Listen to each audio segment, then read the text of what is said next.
driblar aquele medo de ser que amanhece com a gente todos os dias. A delicadeza poética com que tu me apresentou no começo é muito linda. Obrigado.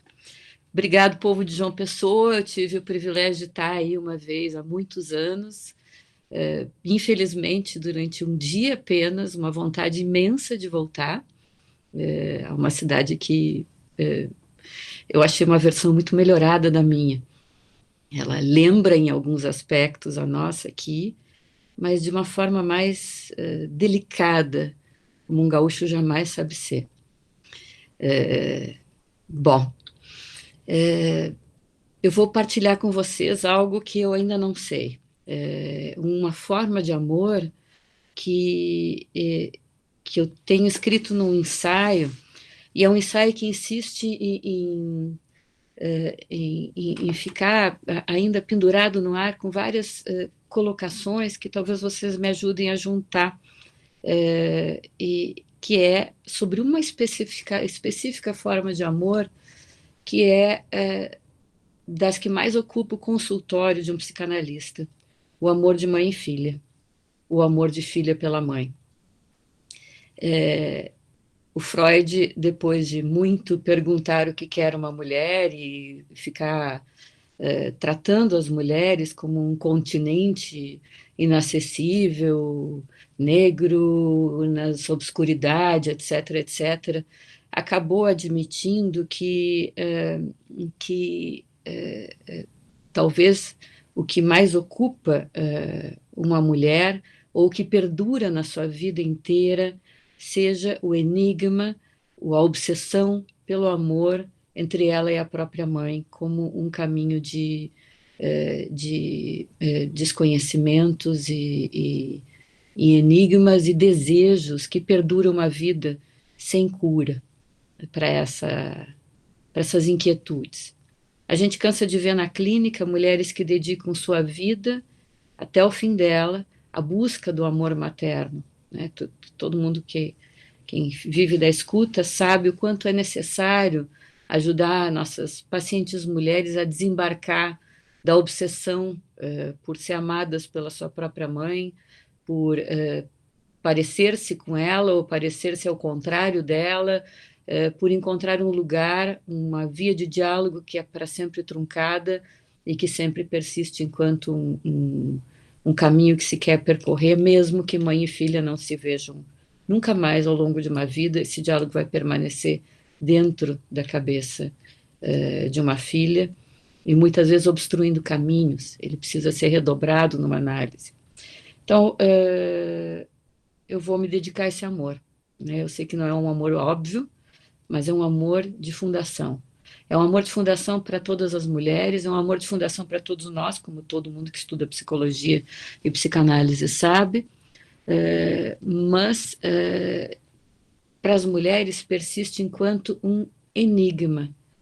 Embora se diga que nós somos um enigma para os homens rapidamente nos esquartejam, nos transformam em seios, bunda, buracos e condutas em que o gênero feminino tem sido aprisionado ao longo de milênios. 2,5 milênios, pelo menos, que é o tempo de construção, de franca construção do patriarcado. Nós não cabemos nesses pedaços. Talvez seja por isso que eu disse para vocês que os pedaços dessa história, para mim, eles insistem em voar.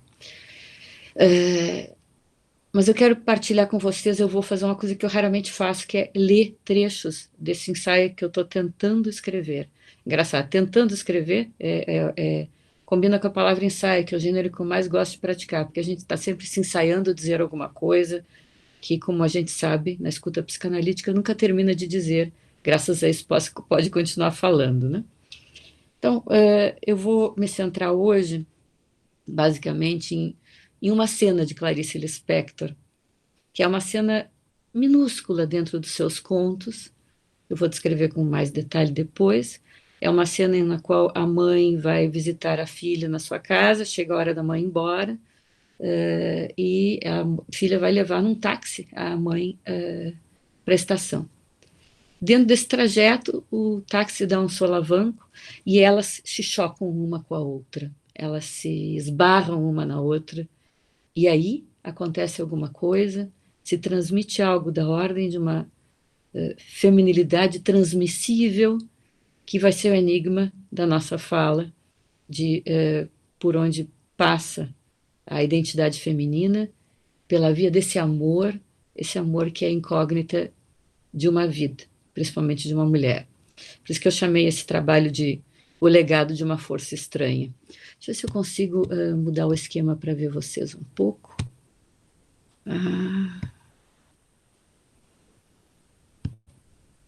Ok. Perfeito. Muito obrigado. Posso ver alguns rostinhos, ou pelo menos alguns ícones de vocês. Tem alguém aí cujo ícone é o livro da Clarice. Então, bem-vinda.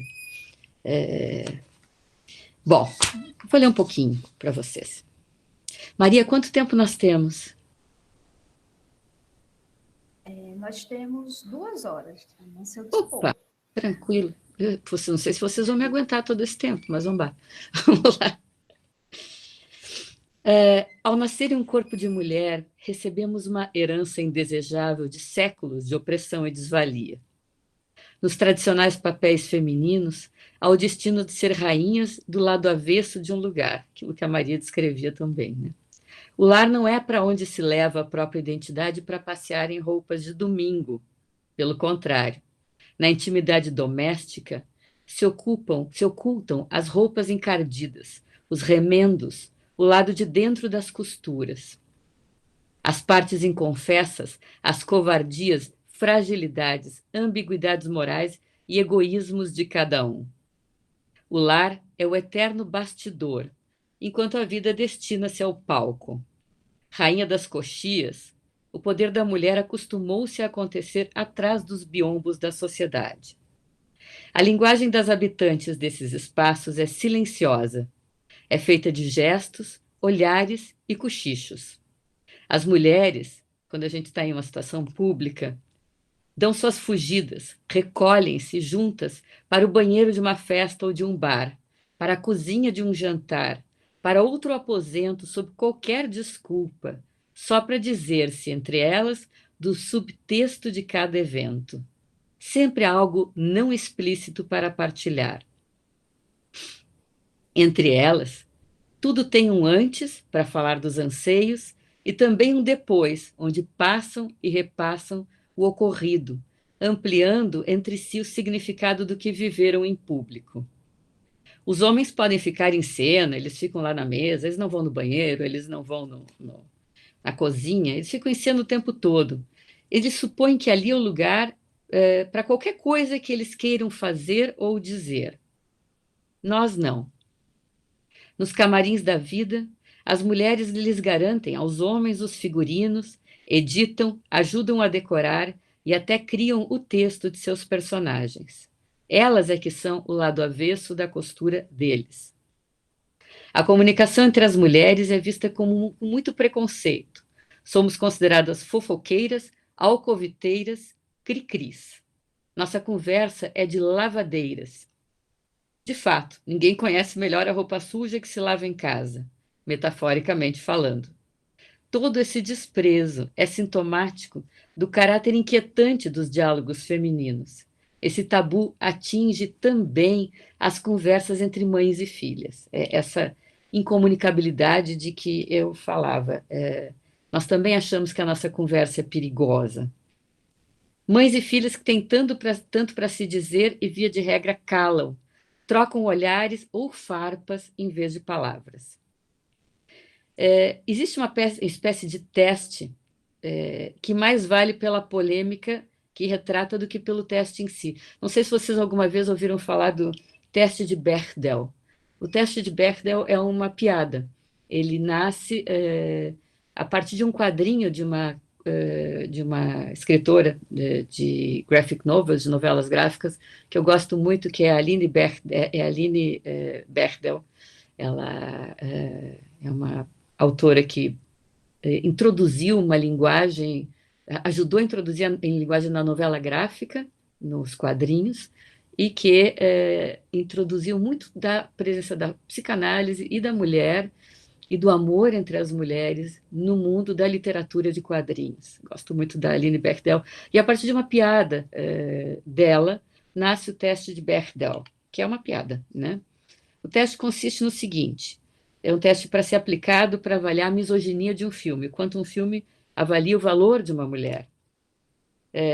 Então, ele se deve se olhar, se fazer para essa obra de arte algumas perguntas, né? É preciso olhar com atenção o verdadeiro protagonismo das personagens femininas versus o papel de objeto ou de coadjuvante que costumam representar. O teste faz 3 simples perguntas. Quando tem um personagem feminino, a gente tem que fazer 3 perguntas sobre essas personagens femininas da trama. Pergunta número 1: se há pelo menos 2 personagens femininas com nome próprio. Pergunta número 2: se há alguma cena em que essas personagens femininas conversam entre si. Pergunta número 3, e a mais importante: se essas personagens femininas com nome próprio conversam entre si, e se o assunto entre elas não é o amor de um homem. O questionamento desse teste é interessante, porque lembra que na história da ficção cinematográfica, temos tido forte presença, mas parco protagonismo. Somos coadjuvantes mesmo quando supostamente o papel é de personagem principal. Eu queria me deter nessa terceira pergunta, sobre o que falamos entre nós. É fato que, quando juntas, dedicamos bom tempo a tentar entender as condutas masculinas, a decifrar os sinais do amor, do desejo, ou principalmente as razões do abandono, né? Já que por que ele não nos deixou, por que ele nos deixou, por que ele não nos quis, o que ele viu, o que ele não viu em nós, né? O que o amor, pode ser até o amor de uma mulher, a gente está sempre se perguntando sobre o desejo que nós suscitamos. Já é piada corrente o quanto procuramos subtextos nas palavras e comportamento dos homens, quando na verdade não existiria nenhum. De fato, somos formadas na tradição feminina de dispor de vários níveis de leitura dos relacionamentos, gestos e palavras, o que nos torna aptas a perceber mais do que o outro expressa ou está consciente de expressar ou sentir. Tinha um recado da Maria que eu fui ver. Achei muito divertida a observação das linhas de abertura de um texto, de um livro sobre a relação mãe-filha. É um livro de 2 autoras que chama-se Mães Filhas, uma relação a 3. Da Carolina Eliaheff e Nathalie Heinrich. Enfim, mas o texto de abertura desse livro é muito divertido. Talvez os homens não saibam, mas o tema principal, sobre o qual a maioria das mulheres prefere conversar entre si, não são eles, mas a mãe delas. Tantas confidências, cochichadas entre meninas, entre adolescentes, entre mulheres adultas, entre mães e entre avós, giram em torno do fato, dos atos e ditos de suas mães. Se a feminilidade, fecha aqui a citação dessas duas. Realmente, para mim, essa citação foi muito divertida, porque é uma espécie de revelação, né, de algo que ninguém sabe, mas nós mulheres sabemos o quanto a gente fala sobre as nossas mães, até inclusive com as nossas mães, né, sobre as mães que temos, que tivemos e que somos. Se a feminilidade desenvolveu-se com particular sensibilidade às sutilezas dos relacionamentos humanos, parece que assuntar tanto sobre isso aponta para um enigma, algo de indecifrável na mãe que temos, na que somos e seremos. Aqui quero fazer mais do que tanto fazemos entre nós, tentar entender a relação com as nossas mães. Quero decifrar aquele que a esfinge feminina acabou revelando a um Freud, que, como todos os homens, fez o possível para não entender o que quer uma mulher. No fim, a muito custo, ele admitiu que, se bem todos nascemos querendo o amor materno, é observável que as mulheres essa demanda perdura pelo resto da sua vida. A pergunta sobre quem é a nossa mãe faz parte de um dilema recorrente na psicanálise e fora dela, sobre o que é uma mulher. Ela é similar àquela que, quando é feita por Freud, deu tanto pano para manga. O Freud perguntava o que quer uma mulher. Engraçado, por que não perguntar-se o que quer um homem? A gente sempre sabe que, parece que a gente sabe o que quer um homem. Homem quer mulheres, sucesso, dinheiro. Nesse ponto, somos idênticos, na verdade, no fundo. Ambos ignoramos a respeito dos desejos, e essa ignorância é unissex. Querer é sintomático, querer é inconsciente, querer é algo que descobrimos só a posteriori. Picasso tinha uma frase que dizia: eu não procuro, eu acho. Pelo achado de algo que aplaque esses anseios, por um instante que seja, ficamos sabendo o que era esse algo que, sem saber, procurávamos. Pois a Freud ocorreu que essa busca na mulher é incessante, mas não é só na mulher. Só que na mulher tem uma busca que não é só pelo que eu quero, ou saber o que eu quero. Tem uma pergunta que não basta de cessar na mulher, que é o que a minha mãe quer. E o que a minha mãe quer de mim, o que a minha mãe quer dela mesma, e o que a minha mãe quer que nem eu, nem ela vamos conseguir ser algum dia. Simone de Beauvoir brinca com essa indefinição do que seria uma mulher, do que seria feminino. Por que tantas dúvidas? Eu vou citar aqui um parágrafo da Simone, que eu gosto muito, me diverte também. Todo mundo concorda que há fêmeas na espécie humana. Elas constituem hoje, como outrora, mais ou menos metade da humanidade. E, contudo, dizem-nos que a feminilidade corre perigo e exortam-nos: sejam mulheres, permaneçam mulheres, tornem-se mulheres. Todo ser humano do sexo feminino não é, portanto, necessariamente uma mulher. Cumpre-lhe participar dessa realidade misteriosa e ameaçada que é a feminilidade. Será esta secretada pelos ovários ou estará congelada no fundo de um céu platônico? E bastará uma saia frufru para fazê-la descer à terra? Embora certas mulheres se esforcem por encarná-lo, o modelo nunca foi registrado. Se hoje não há mais feminilidade, é porque nunca houve. Isso significa que a palavra mulher não tem nenhum conteúdo. O que a Simone diz no seu feminismo marxista, historicista, né, é que a identidade feminina, como todos concordamos, é uma identidade socialmente construída. E que se insiste em dizer às mulheres que elas devem se ater a uma identidade que parece que elas nunca ocupam, seja mais mulher, seja mãe, se você for mãe, seja mais feminina, se você é feminina, seja mais sensual, se você é sensual, seja mais recatada. Enfim, tem uma eterna crítica de um modelo de mulher que a gente parece nunca terminar de encarnar e que a nós nos inquieta com uma questão identitária que persegue muito as mulheres.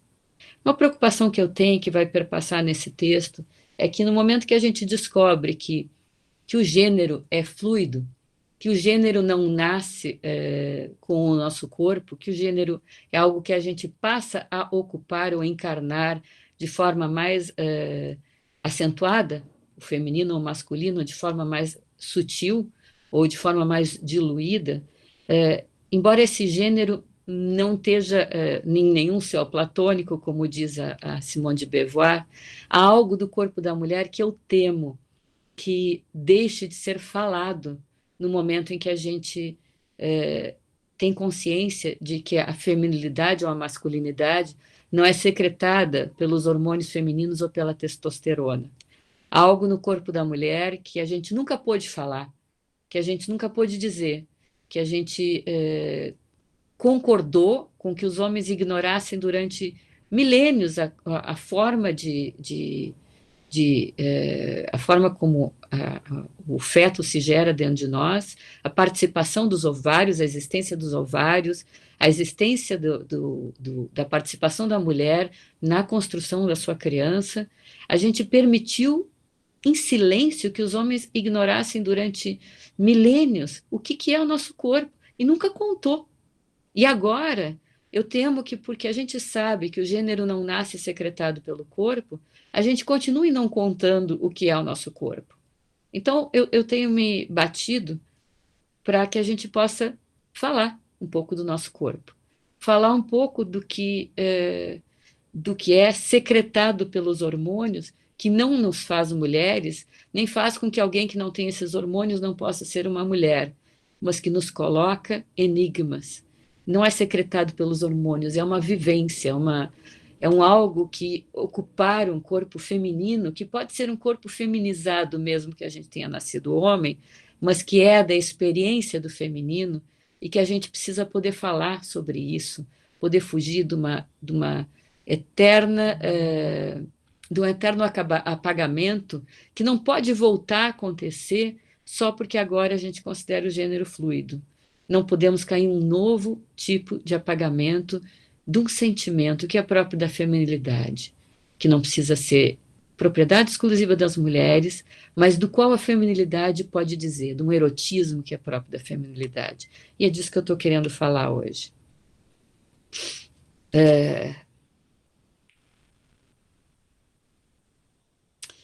Então, a herança feminina é uma herança que não é explícita, a herança de mãe e filha. Ela depende de leituras, de códigos cifrados. E queria explorar aqui esse legado que eu chamei de uma força estranha. O amor entre mães e filhas passa por alguma energia de caráter desconhecido.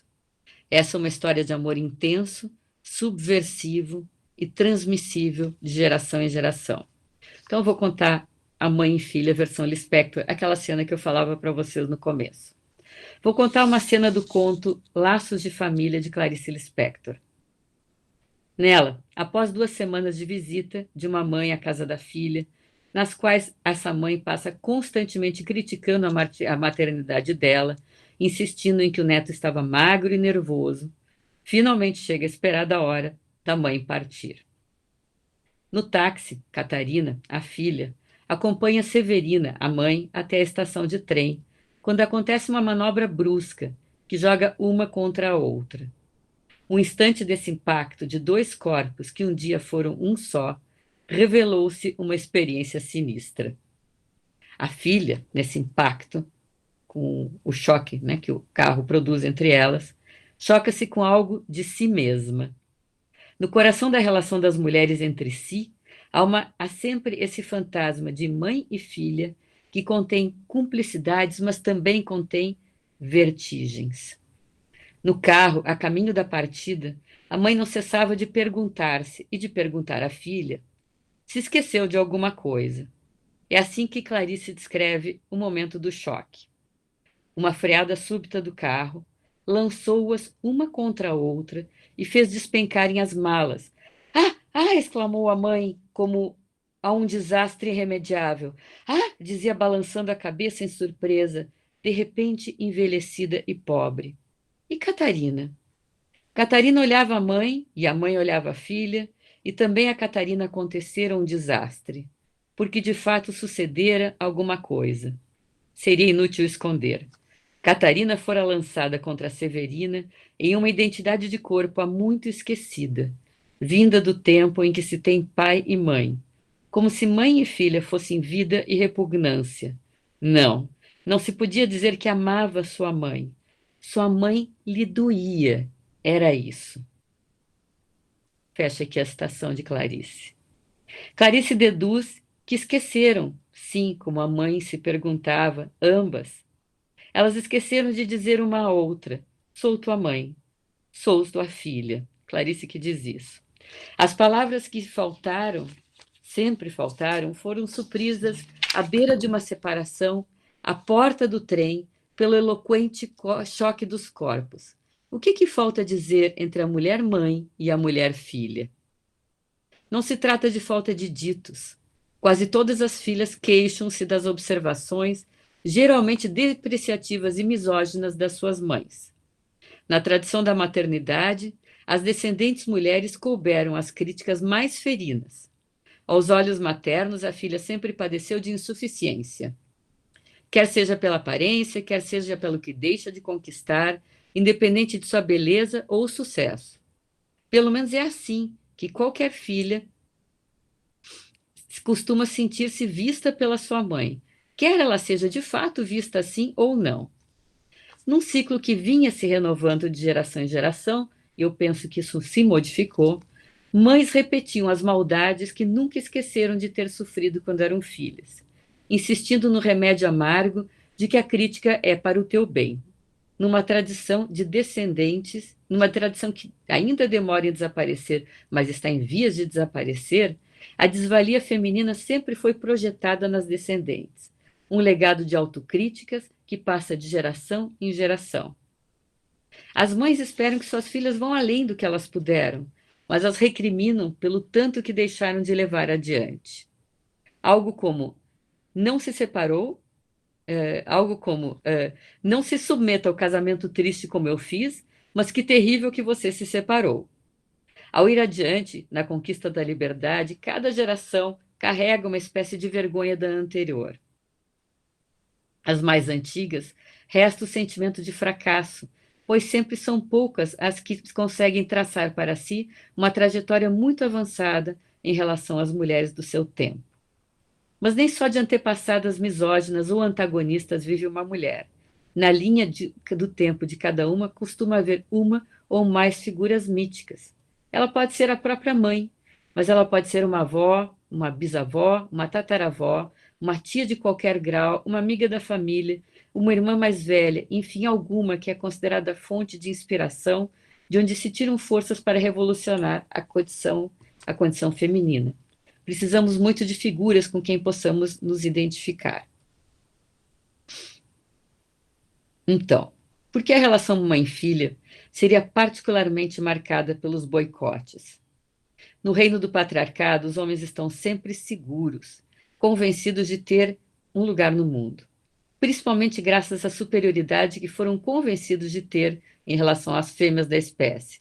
Por isso, tendem a encarar os confrontos com seus descendentes como uma forma de desobediência, não de desprezo. Né? Quando um filho questiona seu pai ou desobedece, é desobediência, não é desprezo. Mesmo criticados, eles podem continuar sentindo-se dignos da posição paterna. Já as mulheres ocorre frequentemente interpretar a discordância das suas filhas como uma ruptura, um descarrilhamento. Perdem-se uma da outra, revelam-se incapazes de reconhecer-se em seus respectivos papéis. Sentem-se sem mãe ou sem filha. Para alegar e receber uma herança, é preciso atribuir-lhe algum valor. Pelo caráter historicamente negativo desse valor, na cadeia sucessória da feminilidade, há uma continuidade permanentemente perdida, pelo menos a nível consciente. Mas mesmo numa valência negativa, mesmo que se deseje distância dessas heranças, elas existem.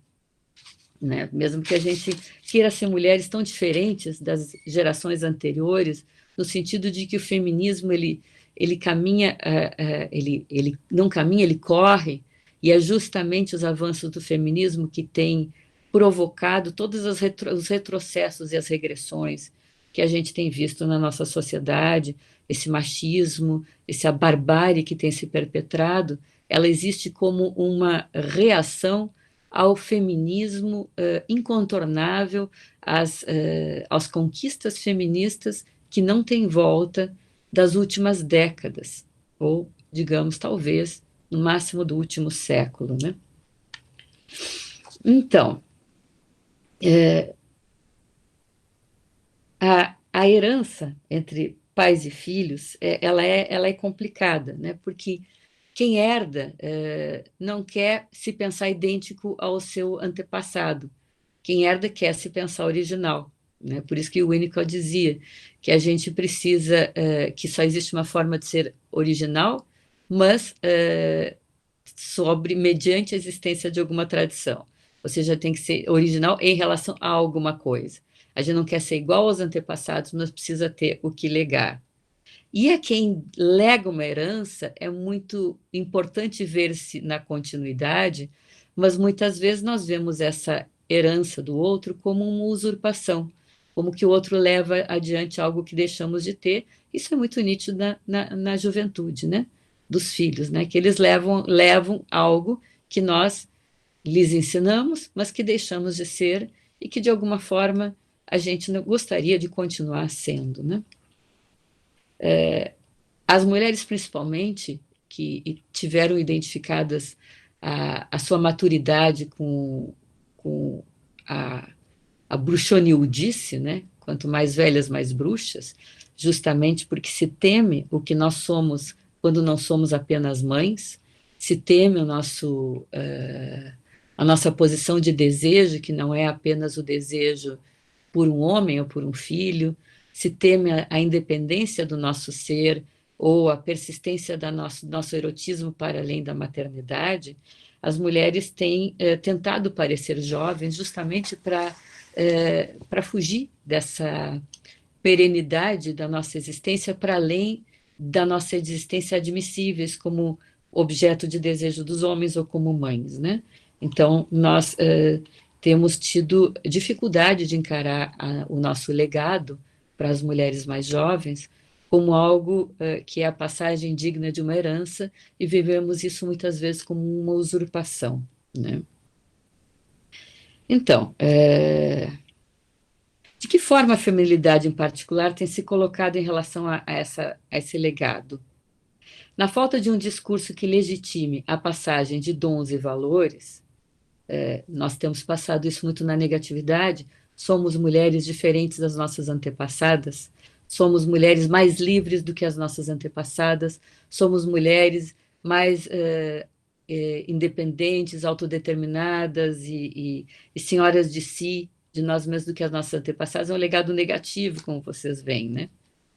Então, na falta desse discurso que legitime nossos dons e valores, isso ocorre de uma forma estranha, por vezes meio elétrica, como no choque de corpos descrito por Clarice entre mãe e filhos. Elas se reconhecem no encontrão e se assustam com isso. É forte e o mais importante, nenhuma das duas sai igual desse evento ao que entrou. A feminilidade é uma transmissão que, por dificuldade de ser reconhecida, torna-se quase insustentável. Mães e filhas que esquecem de nomear-se mutuamente, como dizia Clarice, né? Sou tua mãe, sou tua filha, né? Deixam de ser elos sucessivos enlaçados na corrente da vida. Muitas histórias de bruxas e princesas, travando disputas de beleza, valendo a própria vida, partem desse impasse. Na versão da vida real, assistimos a duas gerações de mulheres entregues às mesmas contendas dos contos de fadas. No caminho da estação, entre as personagens de Clarice, houve um solavanco de encontro. Para Severina e Catarina, foi um instante muito maior do que os longos dias de desencontro. Nos intermináveis e desagradáveis dias de convívio, os laços de família mantinham mãe e filha, neto e genro, como autômatos presos em uma dança coreografada. Dentro de casa, a duplicação do lugar da mãe, duas gerações dela, soltava faíscas de desentendimento. Para o marido da filha, a sogra era uma imagem da própria mulher envelhecida, resto indesejável do indispensável vício de que outrora ele se beneficiou.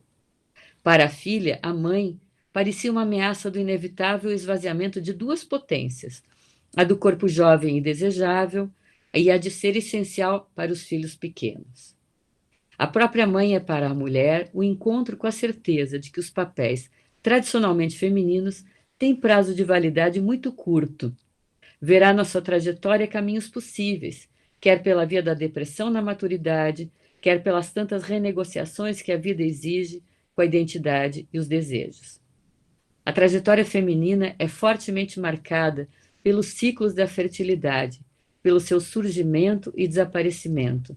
As fases da vida tornam-se mais diferenciadas uma da outra. É isso que eu tenho dito, assim, ao falar no gênero como algo fluido, a gente perde, às vezes, a oportunidade de falar sobre menarca, sobre menstruação, sobre ciclos férteis e a forma como a gente dialoga com eles, sobre menopausa, talvez o tema de que as mulheres falem menos entre si, deveriam falar mais, né? Eu me lembro que eu descobri por uma paciente que a gente fica mais larga aqui com a menopausa, porque ela começou a falar com muita naturalidade de que ela precisava trocar de sutiã porque a gente fica mais larga depois da menopausa. Eu nunca tinha admitido isso e eu nunca tinha me dado conta de por que que eu estava tão apertada nos meus sutiãs. Porque as mulheres ficam mais largas no seu corpo com a menopausa. A gente não fala isso entre nós. A gente não fala de quase nada disso entre nós. Eu tive que descobrir de roubadinha, escutando uma paciente, que eu precisava comprar sutiãs novos, porque a gente fica mais larga, né? Então, essas coisas que eu acho que a gente nunca fala, e que se a gente disser que o gênero é uma coisa meramente social, um papel, uma performance, e de fato são, a gente de novo vai continuar sem falar entre nós e dizer para o mundo das coisas do nosso corpo, de coisas do nosso corpo que podem ser lindas, surpreendentes, assustadoras, né? Então, essas ameaças encarnadas pelo espelho que reflete a si própria envelhecida não retratam bem o poder do solavanco na cena de Lispector. Nessa transmissão quase elétrica, como quando dois corpos dão choque ao se tocar, de modo aparentemente mágico, passamos os dons umas às outras, com aparente contrariedade, mas muita potência. O que poderia ser um bom feitiço, por falta de coragem para dominá-lo, acaba sendo visto como uma sucessão de mandingas, possessões. Não é à toa que nos tornamos bruxas, palavra com que fomos amaldiçoadas com a fogueira, temidas e respeitadas, mas que recentemente aprendemos a usar com orgulho. É dessa força estranha que Catarina parece imbuída depois da partida da sua mãe. Palavras de Clarice, né? Catarina seguiu seu caminho. Eu vou contar. Catarina seguiu seu caminho, dona de uns olhos vesgos que Clarice havia descrito com certa ironia. A, a Clarice diz que a Catarina tinha cabelos caju, pintados de caju, e uns estranhos olhos vesgos. Agora esses olhos vesgos inquiriam, olhavam de frente os passantes, e é assim que ela vai. Palavras de Clarice agora. Catarina caminhava serena. A força fluía e refluía em seu coração com pesada riqueza. E assim que ela sai quando ela deixa a mãe na estação, né? E a força fluía e refluía em seu coração com pesada riqueza. Estava muito bonita nesse momento, tão elegante, integrada na sua época e na cidade onde nascera, como se a tivesse escolhido. Nos olhos vesgos, qualquer pessoa adivinharia o gosto que essa mulher tinha pelas coisas do mundo. Ela espiava as pessoas com insistência, procurando fixar naquelas figuras mutáveis seu prazer ainda úmido de lágrimas pela mãe. Bom, então Catarina voltou a casa, mas já não era ela. O marido esperava ansioso pela volta dela ao mesmo dele. Aquele mesmo que as mulheres garantem aos seus homens. Fique por perto, armando o mundo para que eu possa continuar a existir. Mas a mulher dele nunca voltou, nunca mais voltou. Ela desapareceu no encontrão com a mãe, o mesmo onde encontrou a si mesma. Sem explicar onde ia, Catarina começa a tomar certas atitudes, porque onde ela ia, ela não era um lugar físico. Catarina tomou a mão de seu filho, o filho magro, o magro e nervoso neto da sua mãe, e o levou a andar pela rua com a sua recém-adquirida exuberância. De que é feita essa energia, que é de incertezas? Somos tomadas do constante medo de ter perdido algo, de que deveríamos estar cuidando, de que deveríamos estar portando. De que é feito esse legado? Palavras da Clarice agora sobre, de novo, entre mãe e filha. Não esqueci nada? Perguntou a mãe com voz resignada. Catarina não queria mais fitá-la nem responder-lhe. Tome suas luvas, disse-lhe, recolhendo-as do chão. Minhas luvas. Fecha a citação. Desculpe, está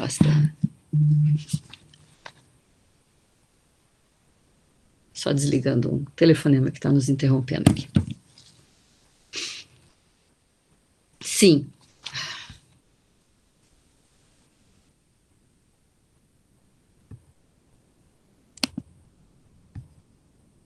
Perdão, vocês estão me ouvindo?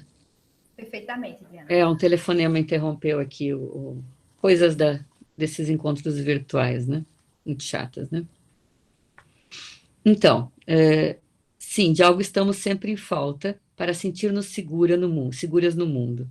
Esse algo que sabemos, na verdade, não existir. Clarice, em outro de seus contos, intitulado A Fuga, no qual uma mulher tenta escapar de seu casamento de 12 anos de mesmice e o faz por 3 horas, ou algumas horas que seja, mesmo que 3, a Clarice lembra uma metáfora cara à personagem, esta que fugiu por 3 horas do seu casamento de 12 anos. É uma estranha evocação para quem precisava de alguma segurança por andar pelas ruas, estranhamente e ineditamente desacompanhada, essa mulher que se libertou por 3 horas. Essa mulher evoca um pensamento brincalhão da sua infância, quando gostava de imaginar, ela, quando era pequena, a história de um homem que teria uma doença engraçada. Com ele, a força da gravidade não pegava, então ele caía para fora da terra e ficava caindo para sempre. Citação desse conto. Bastava olhar para dentro d'água e pensar que aquele mundo não tinha fim. Era como se estivesse se afogando e nunca encontrasse o fundo do mar com os pés. Uma angústia pesada. Mas então, por que a procurava? Por que a procurava? Por que uma mulher que caminha sozinha pela cidade, fantasiando que ela vai fugir do seu casamento, que ela vai começar uma vida nova, e ela sempre acaba voltando, como as personagens da Clarice sempre acabam voltando à sua mesmice, por que ela lembra naquele momento que a gente cai sem encontrar, que a vida não dá pé, né? Como né, quando a gente nada e não dá pé, que a gente tem que ficar andando, andando, nadando, nadando para não se afogar, porque a vida não dá pé.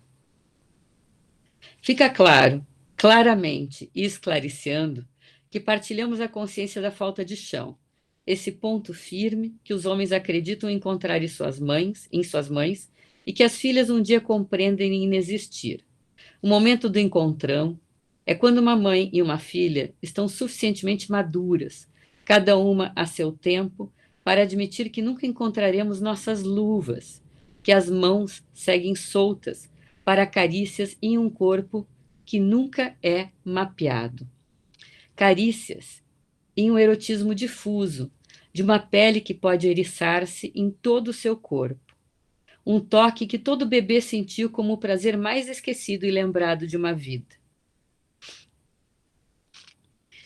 Como dizia Lucy Irigaray, que é uma autora que eu gosto muito, que foi uma belíssima questionadora do legado psicanalítico sobre a questão do feminino, né?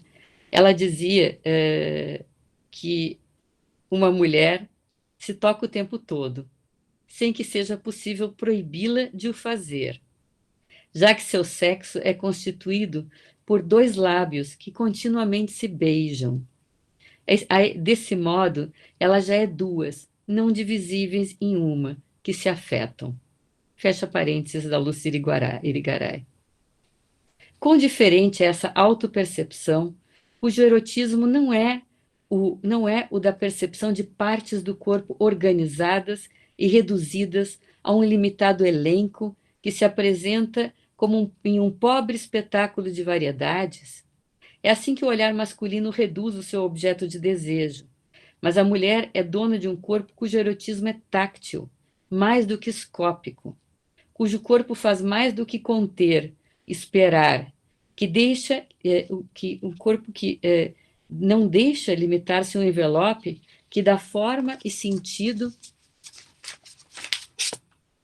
ao falo, que se restringe ao abrigo de sua pujança. Isso é uma expressão da Lucirigaray, né, de que o corpo da mulher é visto como um envelope em torno do falo, né? É um corpo feminino que se estende para além de uma vasta vulva. O corpo feminino, para Lucirigaray, ele é visto também como não só como um envelope, mas como o equivalente da espera, está sempre à espera de ser preenchido por esse falo. Mas o nosso corpo ele se estende para além de uma vulva já tão cheia de sensações, e o corpo é tão cheio de sensações como ela, tão pouco objetivo em seu gozar. A mulher não é uma espera, a mulher é um território onde nunca cessamos de cair. Somos Alices, mas sabemos que as maravilhas são um lugar onde tudo muda de tamanho e de sentido e ao mesmo tempo. Somos rainhas do avesso, como eu dizia, mas nesse avesso não reinam outras verdades. Nele se revela a inexistência de mapas. Não há mapas para o nosso prazer, mas curiosamente, no encontro com essa pele materna, tão vasta quanto sensível, nasce a imagem corporal de um ser humano. Há um olhar materno que conduz os bebês rumo a um vir a ser. Há uma consciência de existir. Só que ela é feita de ilusões, de completudes que os homens, se tiverem coragem, também podem descobrir muito além de seu pênis, tão dominante e opinático quanto eles. Eles também têm uma vastidão de pele onde se perder. A diferença é que eles raramente esbarram na mãe, na sua certeza de nunca encontrar as luvas. Mas o que teriam específico de as mulheres a dizer? Mesmo agora que para tantas já foram rompidas as correntes, persiste algo específico? A experiência física da maternidade, o fardo de portar um corpo cuja potência é conter a origem de todos nós, gera pensamentos específicos? Como os partilhamos para construir um discurso que seria próprio da feminilidade? Como o transmitimos de mãe para filha? Como isso é tão difícil de designar, eu vou apelar para as palavras poéticas da Helena Ferrante, que explicita o nó desse pensamento que nasce na cabeça de uma mulher. São palavras que ela escreve em Fantumalha, citando-a.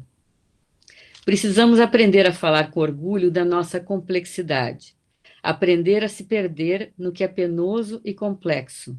Não existe Ariadne que não cultive em algum lugar um amor incômodo. A imago de uma mãe muito amada, que, no entanto, dá à luz a bonecas suicidas e minotauros. Na citação de Ferrante, há tantos elementos que nos permitem falar da sensação de incômodo que perpassa, além dessa primeira relação com a própria mãe. Há o incômodo de ser, o fardo de ser Ariadnes obrigadas a mover-se no labirinto da origem, a própria e a alheia. Não é por acaso que Freud coloca o corpo materno como uma das representações que conduz ao estranhamento, aquilo que a gente não cessa de entender. E aquilo que, a definição que Freud fala, define do estranhamento, é aquilo que não para de não se deixar compreender. Isso é muito lacaniano, né? Os minotauros, a que Helena Ferrante se refere, são o lado monstruoso de saber-nos fruto de um encontro sexual. As bonecas são o lado de objeto que todo filho ocupa, e o fato de que sejam suicidas nos lembra de que as mulheres carregam em si também a morte. Termino novamente com as palavras de Ferrantes, deixando-vos sem luvas, como todos somos. Ferrante diz, faço dela minhas palavras finais. Sempre leio com ansiedade histórias de mulheres, romances, diários, narrativas da vida feminina que tocam em profundezas obscuras. Espero que algo que parecia indizível apareça milagrosamente na página. Os milagres são possíveis, às vezes acontecem. É necessário se vigiar, cuidar da própria individualíssima expansão nas terras internas que por acaso nos couberam e ali perfurar, buscando ir além do vocabulário referendado. É melhor errar com a lava incandescente que temos dentro de nós e causar repugnância por isso, do que garantir um bom resultado recorrendo a achados escuros e frios. É isso. Para a gente começar a debater, muito obrigado. Queria revelar aqui entre nós uma presença que muito me agrada, que é a presença da minha mãe, que está aqui nos escutando entre nós, né? E a Dona Eva, né? Eu sou filha da primeira mulher, né? A Dona Eva. Então, podemos debater um pouco sobre essa confusão que eu acabo de partilhar com vocês. Nós inicialmente queremos agradecê-la, Diana, assim, pelas suas palavras, pelo seu ensaio, né? Que se não está pronto, está maravilhoso. E esse dia, principalmente por ser um sábado, ser uma manhã de sábado, e você Dia dos Namorados, né? Dia dos Namorados, e você se dispor a estar conosco. Muito obrigada por isso. Eu quero, inicialmente, também falar um pouquinho, porque você toca no meu amor que é mais complexo, o meu amor com a minha mãe. Eu sou a cara dela, mas ela continua dizendo que eu sou a cara do meu pai. Nós trocamos farpas, cuidados e amor. Mas ela diz que não precisa cuidar de mim, que eu sou muito forte. E eu sempre tento mostrá-la que eu aprendi a ser forte, vendo o exemplo dela, uma mulher nordestina, sertaneja, que aprendeu a brigar e a viver e a resistir. Eu sou um exemplo perfeito da minha mãe e agradeço por isso. Sua fala mexe e é de uma potência exuberante. Falar desse amor primeiro, que a gente tenta não falar. Então, hoje, o grupo Ligeps, nesse evento de amores, quer somente agradecê-la por sua potência e pela sua doçura. Estamos abertos a esse momento de troca, de gratidão e de perguntas para quem quiser fazê-la.